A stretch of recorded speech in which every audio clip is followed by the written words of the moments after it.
Nuestra lección de esta semana se llama La última rebelión y juicio. La semana pasada nosotros estudiamos acerca del milenio, ¿no? Esos 1000 años que constituyen el último periodo de la humanidad tal como la conocemos. Esos últimos años, el último periodo de la humanidad tal como lo conocemos, es decir, gente en su carne, ¿no? Etcétera. Entonces, ¿cómo va a ser ese milenio? Ya lo vimos un poco. Jesucristo sentado en el trono de Jerusalén, reinando en la tierra, desde la ciudad amada de Jerusalén. ¿Junto con quién? Con sus santos vencedores, con cuerpos glorificados, más todos los mártires de la tribulación, todos que participaron en la primera resurrección. ¿Se acuerdan que el ángel dijo, bendito a los que participan de la primera resurrección?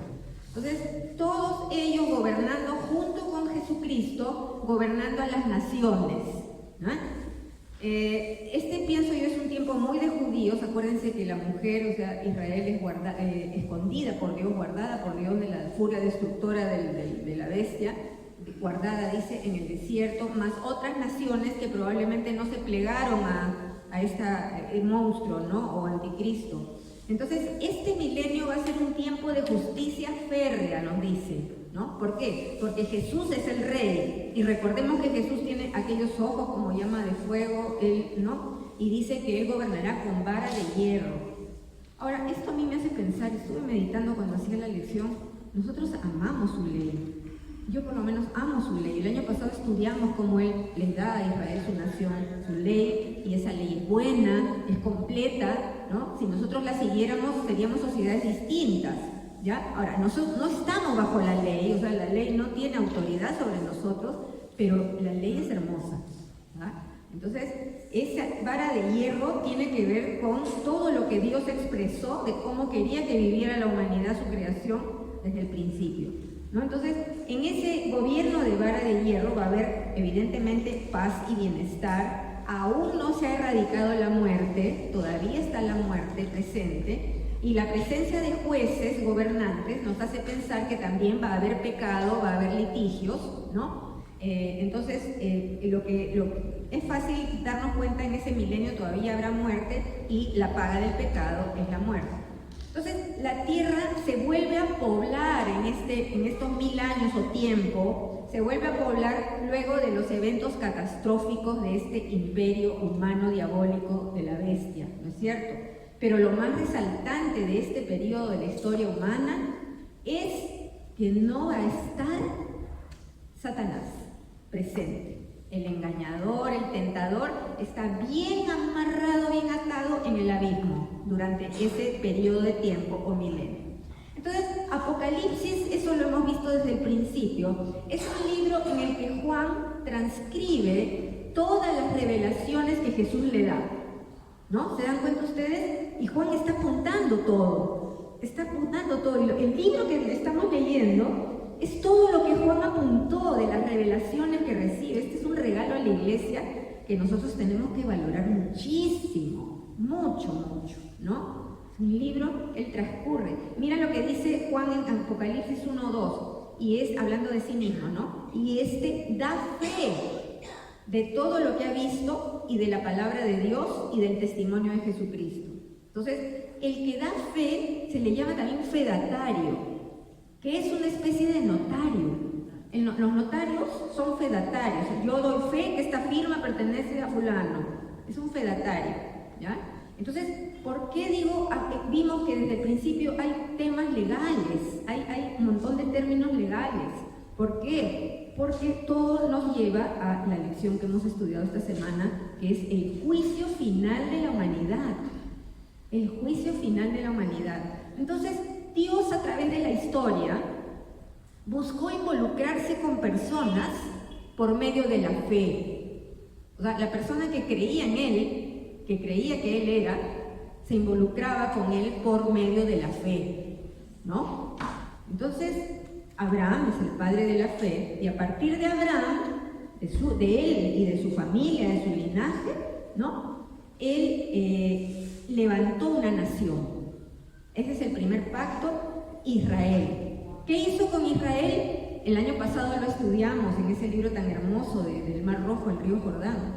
¿Qué hizo? Les dio su ley, los ordenó, les dio su presencia, les dio un sistema sacerdotal para que ellos se relacionen correctamente con Él, ¿no es cierto?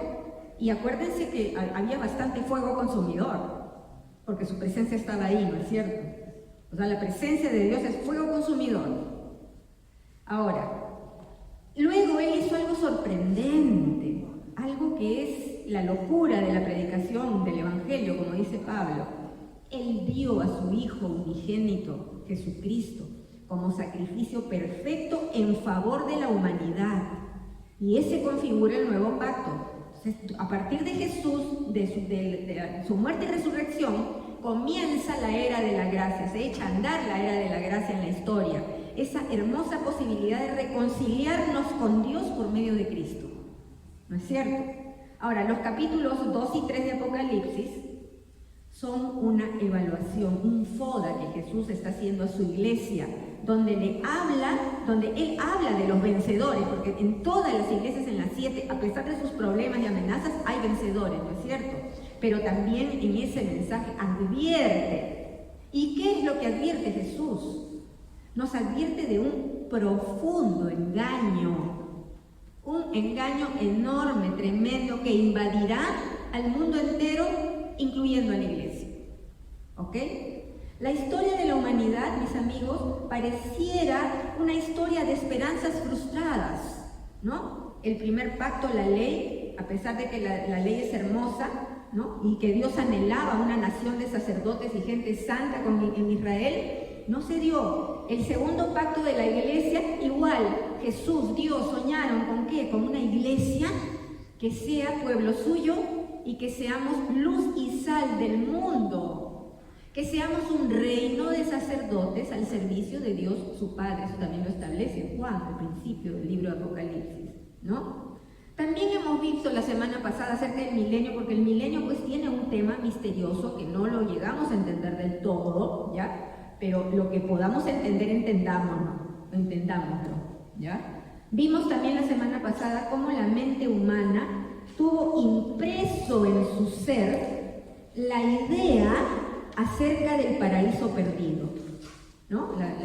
John Milton tuvo su famosa obra Paraíso Perdido, que tuvo muchísima influencia en el pensamiento humano, ¿ya?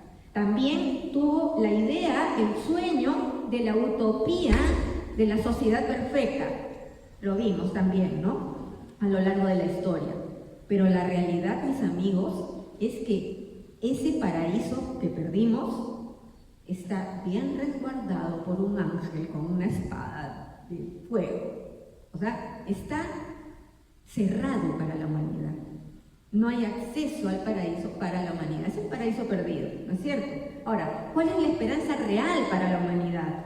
La esperanza real, desde el principio, desde Génesis 3:15, es que un descendiente de la mujer aplastará la cabeza de la serpiente. Esa es la esperanza real. Es decir, la naturaleza, así con su naturaleza caída, se pudo desenvolver a lo largo de la historia, pudo progresar, pudo crear sociedades recontra imperfectas, por cierto, pero ni los milagros que Dios hizo a su pueblo, ni la hermosa ley buena, ni las promesas, ni la tierra prometida en la que entraban, ni la presencia de Dios en medio de ellos les sirvió. ¿Por qué? Porque ellos siguieron pecando, cayendo y poniendo otras cosas aparte de Dios. Ese es el gran pecado de Israel, la idolatría, los lugares altos, el sincretismo, el poner otras cosas junto con el Señor soberano todopoderoso. ¿No es cierto? Es decir, siguieron pecando, salvo el remanente que Dios siempre tuvo a lo largo de la historia, y a pesar de los momentos más duros que la iglesia pasó en la historia, ¿no? Jesucristo nos proveyó la salida, porque la gran conclusión de todo esto que les estoy diciendo, la gran conclusión en el tema de la humanidad es el siguiente: no podemos solos no podemos. ni los esfuerzos humanos, ni la sabiduría humana, ni el querer ser bueno y hacer bien las cosas, no sirven. Todos esos esfuerzos son vanos. Solos es imposible. Eso es lo que nos prueba el EQQD Dios, ¿ya? Con el milenio. Hay muchos argumentos que tratan de explicar el fracaso humano en levantar sus sociedades. Hay muchos intentos, muchas filosofías, mucho conocimiento, muchas teorías, ¿ya? Por ejemplo, esto lo he sacado de dos autores que han escrito libros importantes. Uno es Aclaraciones escatológicas de la teología de Javier Terán y Explicaciones de Apocalipsis de Iván Barchuk. Los dos dicen exactamente lo mismo, ¿ya? Y les voy a citar. Les cito lo que dicen. A los seres humanos les parece que ellos de por sí son personas buenas, pero que les arruinan las distintas condiciones desfavorables de la vida.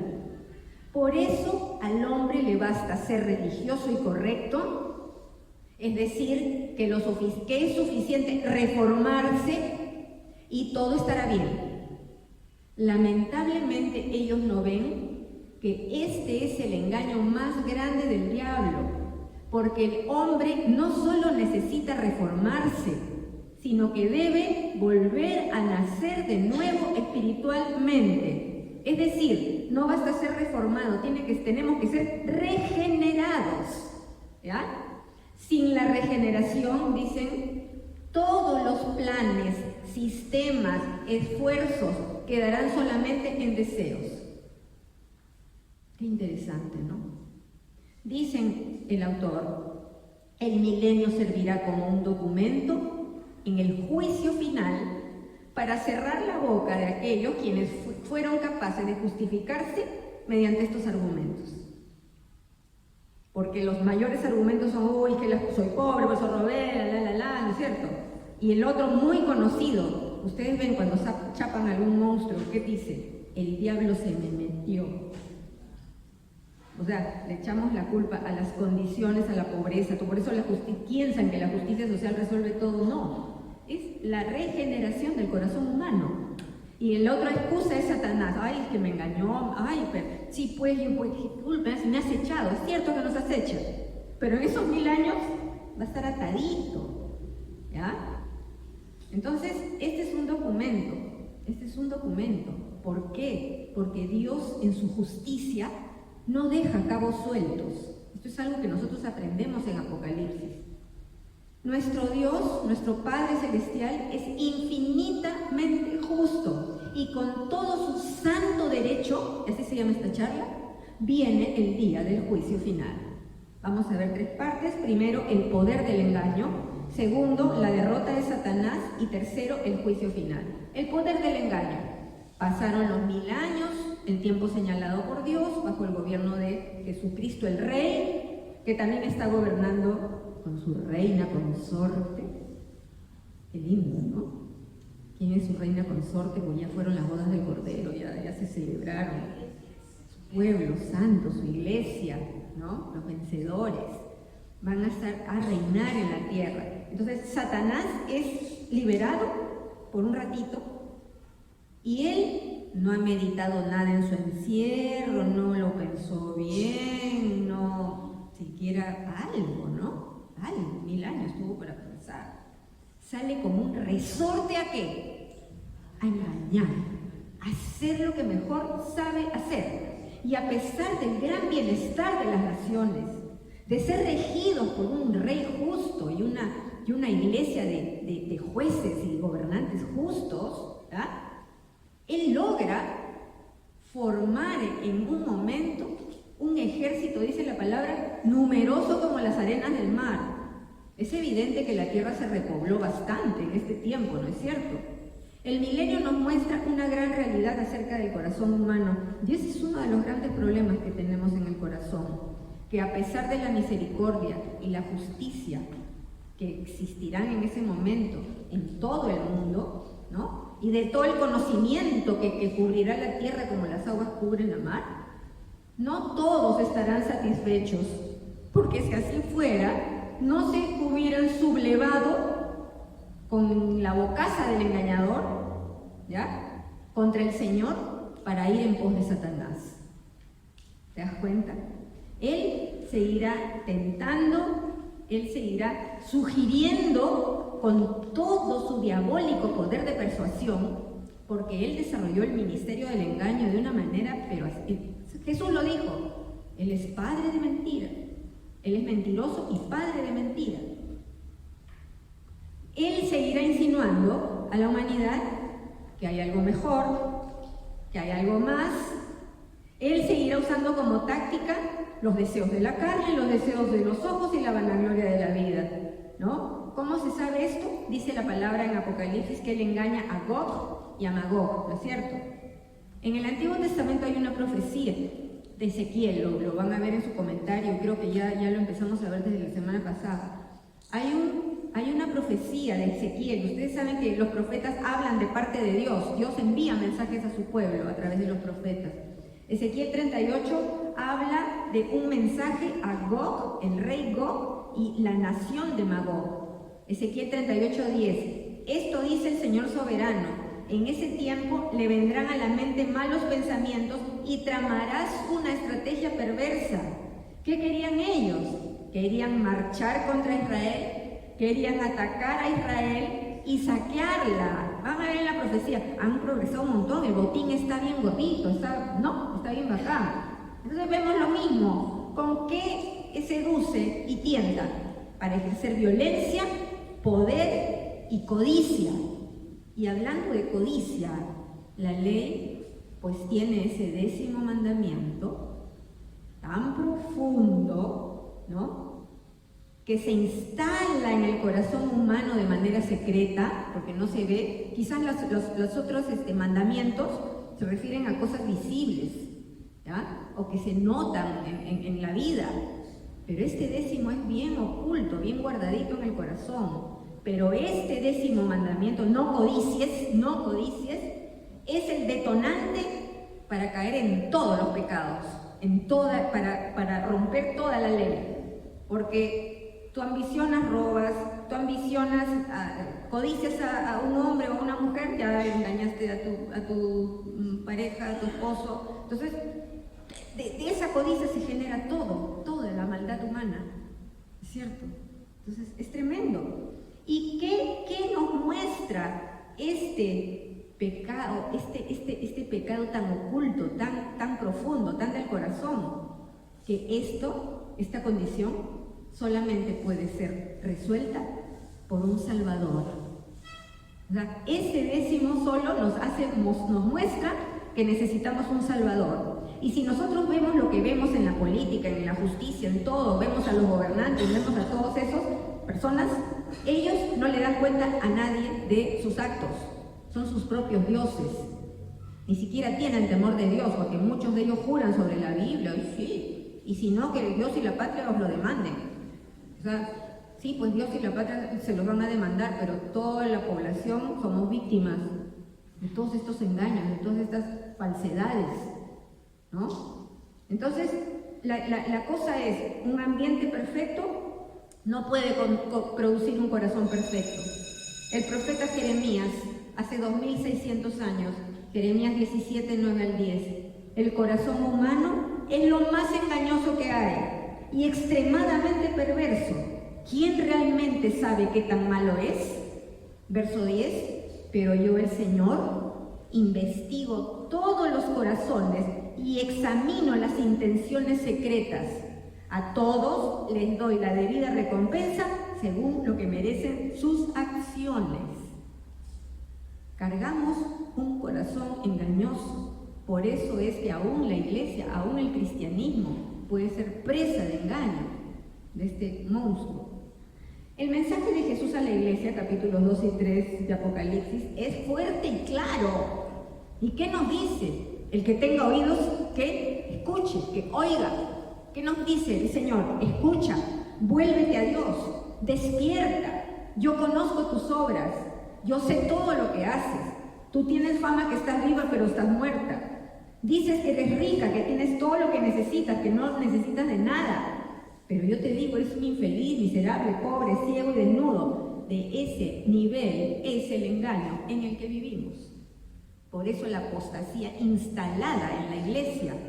Por eso nosotros debemos ser tan pegados a la palabra de Dios, porque Apocalipsis nos está revelando, mis amigos, un tremendo, horroroso engaño. La realidad de creyentes que piensan que están corriendo la carrera cristiana, cuando en realidad ni siquiera han salido de la línea de partida.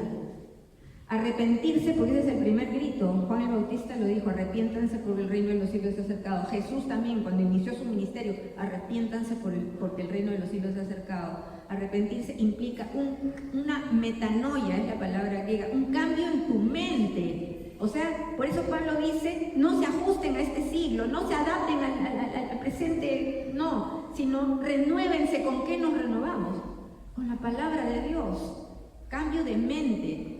Tenemos que tener una nueva naturaleza, ser regenerados, porque el Señor Jesús le dijo a Nicodemo: si no naces de nuevo no puedes ver el reino, y menos entrar.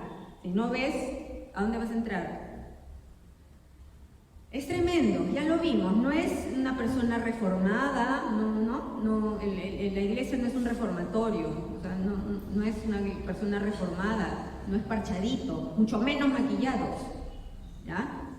Somos renacidos, regenerados, nueva naturaleza. Las cosas viejas pasaron y aquí todas son hechas nuevas. Pablo nos habla del poder maligno de Satanás y su engaño y nos previene, según de Tesalonicenses 2:10, se valdrá de toda clase de mentiras malignas para engañar a los que van rumbo a la destrucción, porque se niegan a amar y aceptar la verdad que los salvará. Amar, aceptar la verdad que lo salvará. ¿Cómo oró Jesús a su Padre? ¿Recuerdan? Juan capítulo 17, una belleza, la oración de Jesús a su Padre, a voz en cuello, para que lo escuchen y lo apunten. Juan también lo apuntó. Padre, santifícalos en la verdad. Tu palabra es verdad. Santificados, renovados y regenerados por la palabra. La fe viene por el oír y el oír la palabra de Dios. La palabra es lo que nos hace sabios. Desde la antigüedad, Dios le dijo a su nación: esta será tu sabiduría y tu inteligencia delante de las demás naciones. Jesús, quien es la verdad, nos hermosea y nos acicala día a día. Nos talla también como piedras. ¿Por qué a veces sentimos tanto dolor? Porque nos están tallando y nos están quitando cosas que nos sobran. Jesús es nuestro Señor y Rey. Esa es la seguridad que nosotros tenemos contra todo el sistema de engaño que acecha el mundo. ¿Por qué? Porque sí o sí vendrá el juicio final. Segundo, la derrota de Satanás. Satanás, ya vimos, logra tener un poderoso ejército tan incalculable como la arena de la orilla del mar, dice. Verso 9, rodearon al pueblo de Dios y a la ciudad amada. O sea, rodearon, ¿ya? Pero esto fue bien rápido, ¿ya? Esto fue bien rápido. Dice, rodearon al pueblo de Dios y a la ciudad amada, pero cayó fuego del cielo. Eso nos recuerda a Israel del Antiguo Testamento. Lo estudiamos el año pasado. Había unos que se rebelaban, que hacían ¡pum! Fuego del cielo. Nadab y Abiú, hacerse los chistosos con las cosas santas, sacatraca, quemaditos. ¿Qué es el fuego del cielo? Es la presencia del Rey, de Dios Todopoderoso, ¿no? Bueno, pero cayó fuego del cielo sobre el ejército que atacaba y lo consumió. Verso 10, después el diablo que los había engañado fue lanzado al lago de fuego que arde con azufre, donde ya estaban la bestia y el falso profeta. Allí serán atormentados día y noche por siempre jamás. Ahora, lo trágico de todo esto es cómo ese dragón ha tenido y sigue teniendo tanto éxito en seducirnos a los seres humanos. ¿A qué? A que lo sigamos a su destino ardiente. Eso es lo que él busca. Profetas también que mencionan acerca de lo que pasó con este ángel, porque él era un ángel querubín, muy hermoso. Ezequiel 28:17, tu corazón se llenó de orgullo debido a tu gran belleza, tu sabiduría se corrompió a causa de tu amor por el esplendor. Ahí está la codicia. Surgió maldad del corazón de este ángel. El profeta Isaías también dice, Isaías 14:13 y 14, pues te decías a ti mismo, Subiré al cielo para poner mi trono por encima de las estrellas de Dios. Subiré hasta las altas nubes y seré semejante al Altísimo. No pedía poco. Esas eran las pretensiones de Satanás. Y su corazón malvado, comerció, incitó, engañó, acusó, tentó a la humanidad, seduciéndola ¿a qué? A que se rebele contra Dios, a alejarlo de la vida, porque Dios es la vida, formando su reino de oscuridad que va para más, porque ya viene un imperio mundial que ya lo estamos vislumbrando, mis amigos, porque como somos estudiosos de la Biblia tenemos ojos espirituales para ver las cosas, ya lo estamos viendo. Esas son las pretensiones de ese corazón malvado, ¿no? Ahora, no es fácil entender este misterio de iniquidad, como lo llama Pablo. ¿Por qué? Porque esto, como les dije, lo percibimos en nuestro espíritu, pero hoy en día ya se percibe también con los ojos y los sentidos, pero los que estamos avisados en el espíritu por la palabra, ¿no? Este ministerio de la iniquidad está en marcha, está trabajando activamente en lo político, en lo económico, en lo social, en la familia, en lo moral, en lo religioso, armando todo el escenario, acomodando todo para que aparezca en acción esa espantosa y malvada Trinidad maligna. Ya lo estudiamos también en Apocalipsis. Mira todo lo que nos revela Apocalipsis. El misterio de la iniquidad, ¿no? El dragón, la bestia y el falso profeta. El falso profeta tiene que ver con todo el tema religioso. Como dice Pablo en 2 Tesalonicenses, habla de la bestia, del monstruo, inicuo, cuyo advenimiento es por obra de Satanás, con gran poder y señales y prodigios mentirosos. ¿Cómo no tenemos que estar despiertos? ¿No es cierto? Pero por encima de esto, mis amigos, por encima de este ministerio de la iniquidad, se levanta majestuoso el ministerio de la piedad. Ese es el Evangelio de Cristo, es el centro de nuestra fe, es el camino, ¿no es cierto? Y este continúa también trabajando, y nosotros somos obreros activos en ese trabajo, o debemos ser obreros activos en ese trabajo. ¿Para qué? Porque busca la salvación y la dicha eterna del hombre, porque ese es el corazón de Dios. El día del Señor vendrá como ladrón en la noche. Dejemos que Pablo nos diga más en 1 Tesalonicenses 5:6. No debemos pues dormirnos como los demás, sino mantenernos alerta y en nuestro sano juicio. Verso 8, nosotros somos del día. Sigue diciendo, no somos de la noche. Estemos siempre en nuestro sano juicio, protegidos por la coraza de la fe y del amor, y por el casco de la esperanza de la salvación por medio de nuestro Señor Jesucristo. Verso 10, Él murió por nosotros para que en la vida o en la muerte vivamos junto con Él. O sea, así tengamos la muerte, muramos, tenemos la vida eterna. O sea, así como dice Pablo, ¿no? Murió por nosotros para que en la vida o en la muerte vivamos junto con Él. Por eso, anímense y edifíquense unos a otros tal como lo vienen haciendo. Lo venimos haciendo, más nos vale. Mis amigos, estamos nosotros en los negocios de Dios.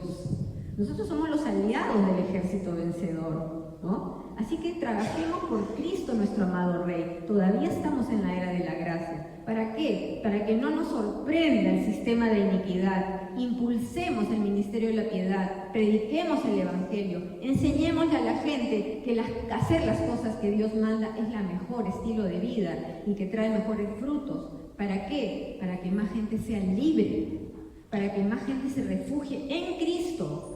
Porque aparentemente el mal parece salirse con la suya, pero ¿sabes qué? Sí o sí viene el día del juicio final. Por último, veamos el juicio final. Apocalipsis 20:11 dice: y vi un gran trono blanco y al que estaba sentado en él. Ahora, Jesús tiene su trono visible en la tierra, pero Juan está hablando, y vi un gran trono blanco y al que estaba sentado en él. Desaparecieron completamente la tierra y el cielo sin dejar rastro alguno. O sea, Él es fuego consumidor. Así como consumió a todo ese ejército, pues también la creación como la conocemos ya no fue más. Verso 12, vi a los muertos, y mira tú cómo repite la palabra muertos, tanto grandes como pequeños, de pie delante del trono de Dios. Esos muertos corresponden a la segunda resurrección. Recordemos lo que dijo el ángel: benditos, bienaventurados los que participaron de la primera resurrección. Entonces, y ahí ya vuelve a entrar el tema legal en Apocalipsis, que es una constante. Yo en Apocalipsis es increíble, veo sinfonías celestiales, una sinfonía de coros y de música, ¿no? En la tierra un quilombo, pero muchos términos judiciales. Entonces dice, ahí nos habla de libros, y también nos habla del otro, el libro de la vida. Entonces dice la palabra, se abren los registros, ¿no? Se abren esos libros y comienza el juicio. Verso 12 nos dice, a los muertos se les juzgó de acuerdo a las cosas que habían hecho, a sus hechos, a sus obras, a sus actos. ¿Ah? Esos libros, aparte del libro de la vida, parecen ser los registros de todo. Y eso es algo que, mira, yo siempre he dicho, el temor de Dios es saber que Dios nos ve, donde estemos, y que no hay lugar en el universo donde podamos escondernos de Él. Salmo 139, David dijo, aunque baje al no sé dónde, ahí lo expresa Él de una manera muy hermosa.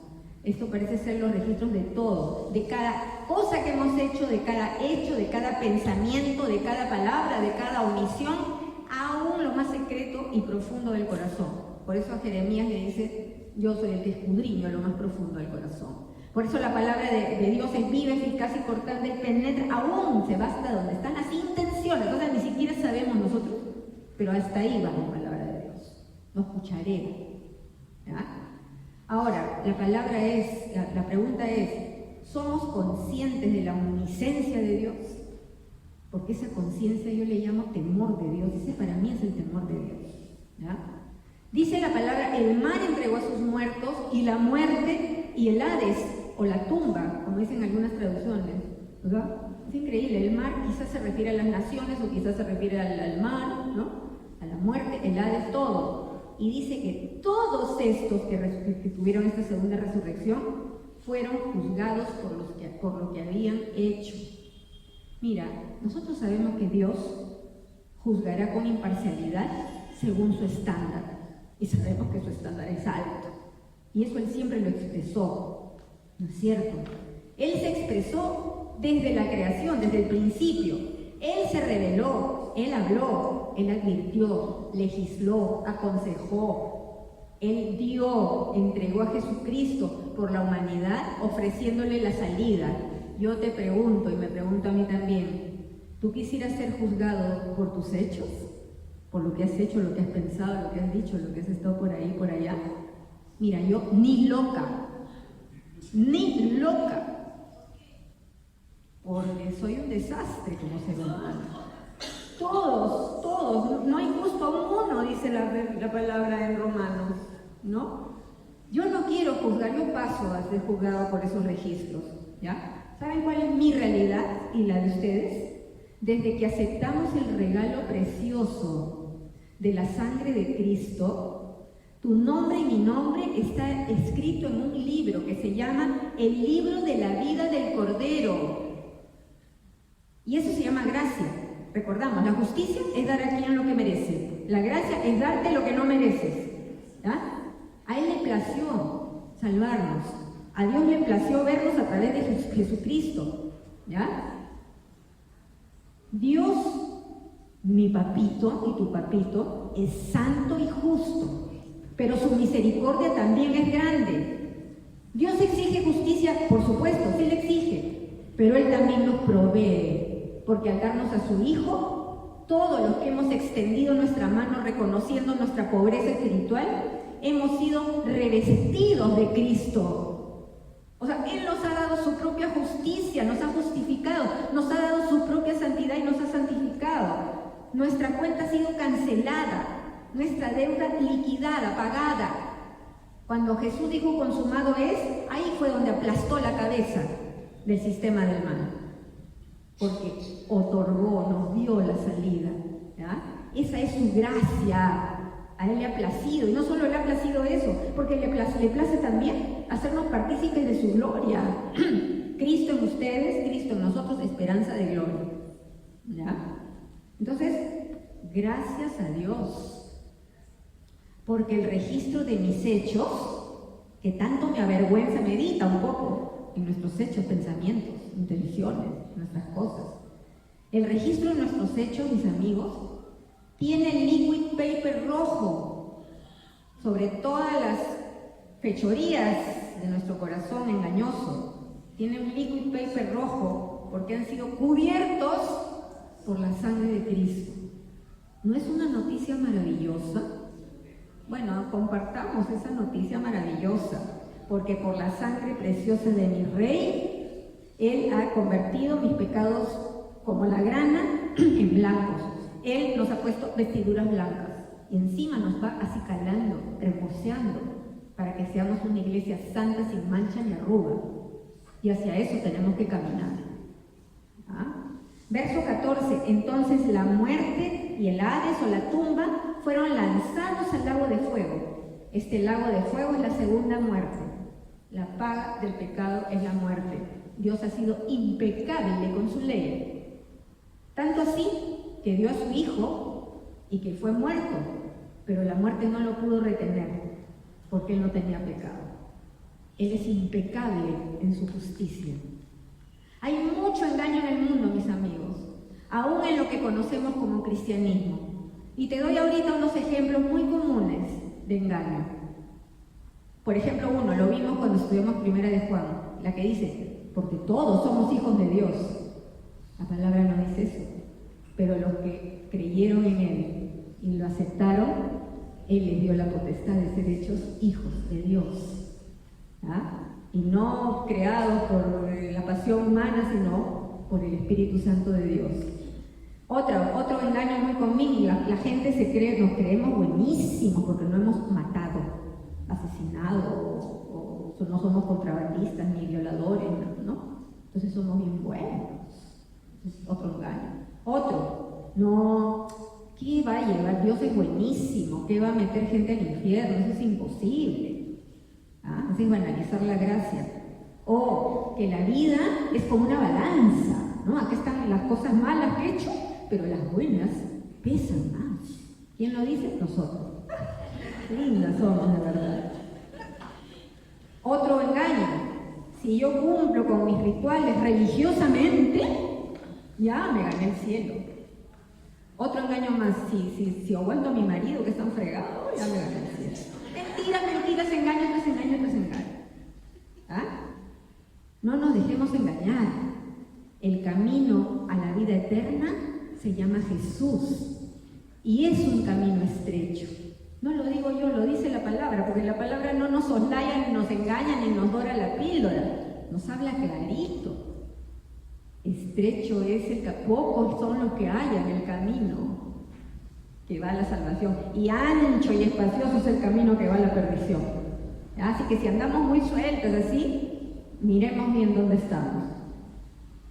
¿Saben qué? El camino es estrecho, lo es, pero hay una cosa, nunca jamás podríamos decir que no está correctamente señalizado desde el principio. Deuteronomio 30:19, al principio, Dios dice, a los cielos y a la tierra llamo por testigos hoy contra ustedes, que les he puesto delante la vida y la muerte, la bendición y la maldición. Escoge pues la vida para que vivas tú y tu descendencia. ¿Cómo dice? Amando al Señor, atendiendo su voz, siguiéndole a Él. Desde el principio. Dios es luz, Él es vida. Él siempre habló clarísimo. Exige, sí, pero Él mismo provee la salida. Hace años hubo una historia que a muchos llamó la atención. Me acuerdo que hicieron hasta historias de PowerPoint por internet. National Geographic sacó un reportaje hace años acerca de un gran incendio que hubo en el parque Yellowstone.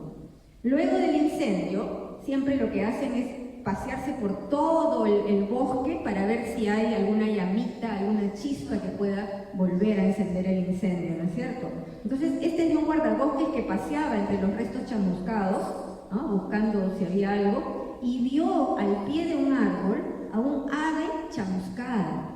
Este pájaro parecía, dice, una estatua de cenizas.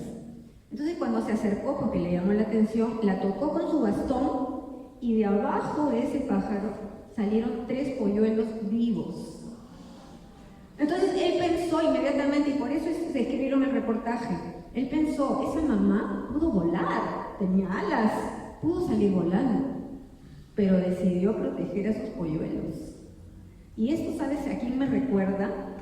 A aquel que entró hace cerca de 2000 años a Jerusalén, montado en un pollino, que vio a la ciudad de lejos y exclamó llorando. Esto está en Mateo 23:37. Jerusalén, Jerusalén, que matas a los profetas y apedreas a los que te son enviados. ¿Cuántas veces quise juntar a tus hijos como la gallina a sus polluelos debajo de sus alas y no lo quisiste? Ese es el clamor de un Señor que vino a salvar, a dar su vida. A los suyos vino y los suyos no lo recibieron. La pregunta es, ¿estás tú refugiado? ¿Estás refugiada al abrigo de Dios? ¿Estás bajo las alas del amoroso Salvador? Asegurémonos, estemos seguros todos que somos vencedores. ¿Saben por qué? Porque inexorablemente, día a día se acerca el día del juicio final. Vamos a orar. Bendito Padre, amado Señor, cuántas gracias tenemos que darte por la gracia, por ese hermoso camino que se llama Jesús, tu Hijo amado al que lo mandaste, Señor, pensando que Él podía, era el único, pero lo mandaste, Señor, a que sea el sacrificio perfecto, aquel Cordero de Dios que quita el pecado del mundo. Gracias te damos, Señor, porque un día tú detuviste nuestro caminar en el sistema de tinieblas y pecado, por lo menos conmigo así fue. Lo detuviste y me mostraste tu amor.